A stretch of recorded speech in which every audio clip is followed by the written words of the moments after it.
Hi, I'm Stuart. Welcome to my channel, or welcome back. Thanks for viewing my video.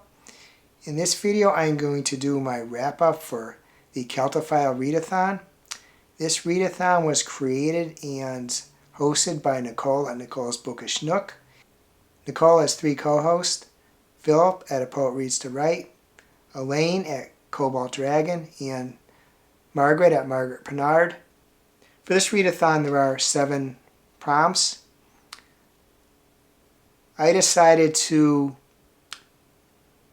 do 3 of the prompts, and there was an additional related book that I learned about from Nicole from her videos, which allowed me to pick a related book. So there's actually 4 books that I wanted to start. It's really only my only goal to start the book, so I was kind of hopeful of finishing one, which I didn't. But so there's 4 books that I wanted to start for this readathon. The first prompt for the readathon is read a book with a green, red, orange, or all 3 cover. And this is one that I did decide to do. The book I selected is The Ballad of Songbirds and Snakes by Suzanne Collins. This book is a prequel to the Hunger Games series. I started and read 7% of this book, so I'm not too far in it.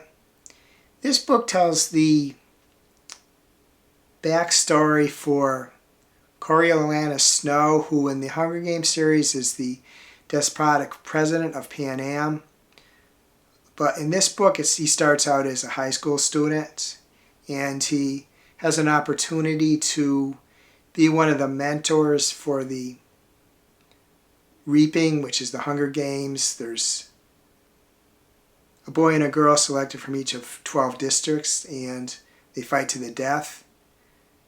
It is interesting that high school students were chosen to be mentors, but this is going to show the backstory of Snow. So it's kind of, I don't know, I'm not great on villains, and he's certainly a villain in the Hunger Games, but the little bit I read so far I'm enjoying. The number 2 prompt is read a book by Morgan Llywelyn.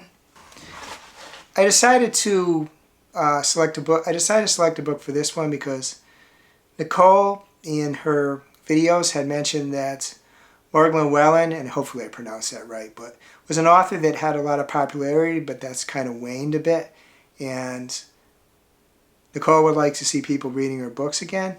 So I just selected a book. I went on bookshop.org, and this is just a book that looked like it might be good to me.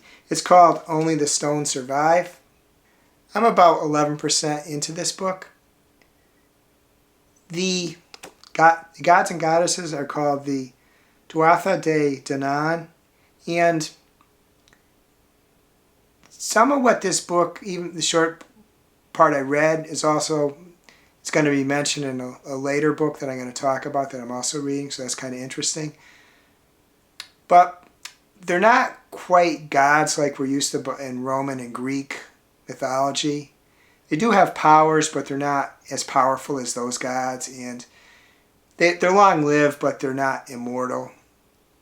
And they also they're not so much stronger than humans. So at the beginning of this book, we learned that there was a great battle between the gods, goddesses, and the humans, and it didn't go well for the Tuatha De Danann.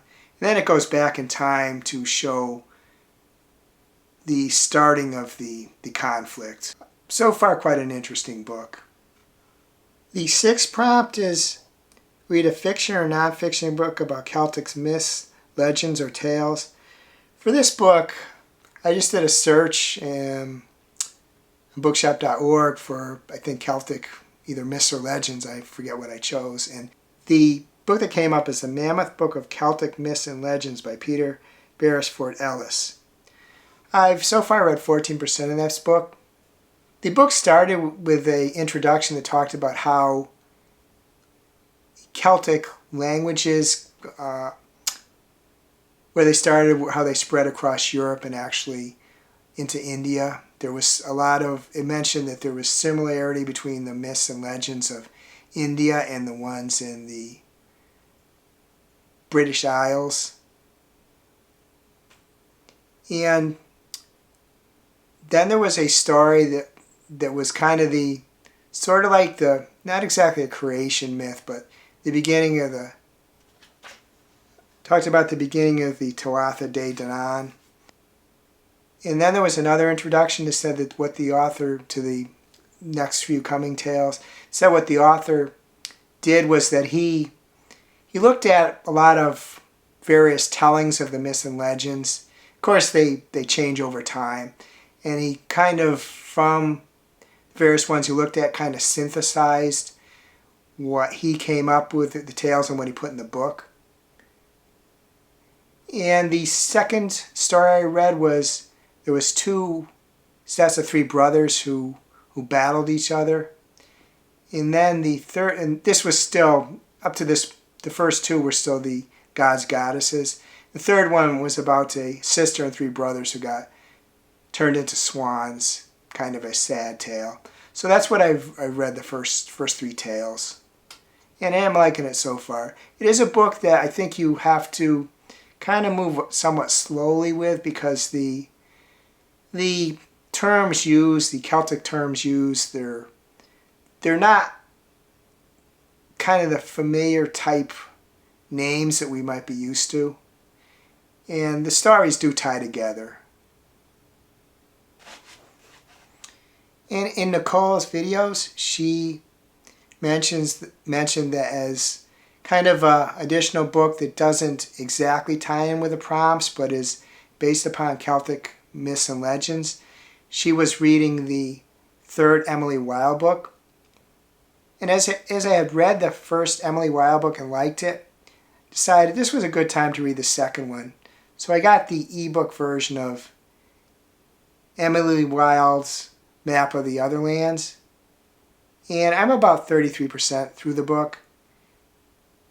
This book stars Emily and Wendell. They are two professors of, I think the term is Dryadology, which is a study of fae. Set around 1914.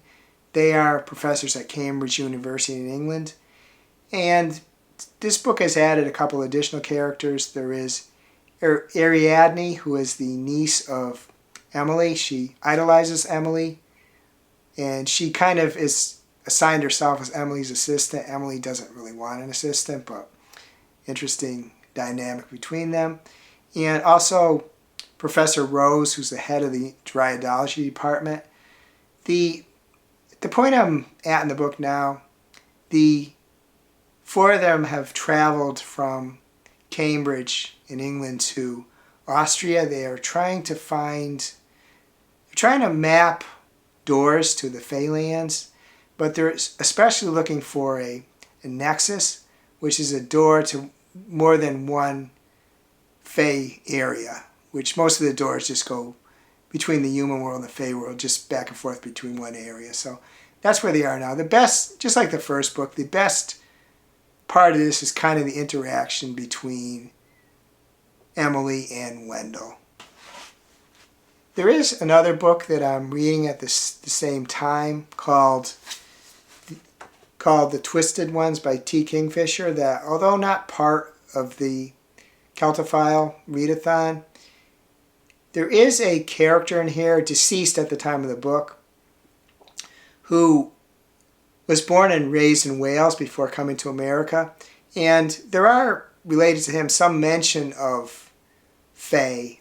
So, although not a book that I'm reading as part of Celtophile, the Celtophile Readathon, this book is kind of loosely tied with Fae and Celtic myths and legends. There are some mentions. At least so far in the book, not necessarily as if they are real living beings, but there is mention. So I guess in some ways my progress on the Celtophile Readathon is somewhat underwhelming because I didn't get too far in any of the books. I would expect, though, to finish at least 3 of the books in April. The one I might not is the Mammoth book of Celtic myths and legends, simply because it's a rather long book. Oh, not a mammoth though in the term of March of the Mammoths, 800 plus pages, but 500 plus pages. So, and as I said, I think it's like, you should read it kind of slowly because a lot of the names, they're not familiar to most of us, the construction of the names, and the stories do tie together. My goal was always to at least start the 4 books, and I did that, so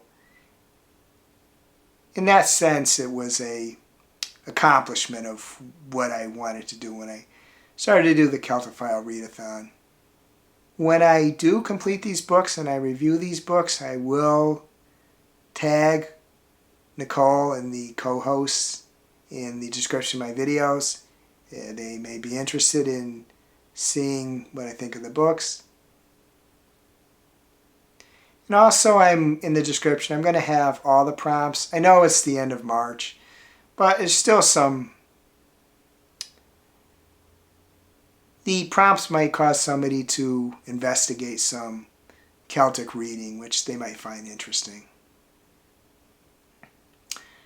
I'd be interested in hearing if you read any Celtic related books in March. If so, please reply in my comments. I hope you're having a great reading week. I hope you're having a great week in general. If you enjoyed this video, please give it a like. Please subscribe. Please hit the bell to get notified when I upload future videos.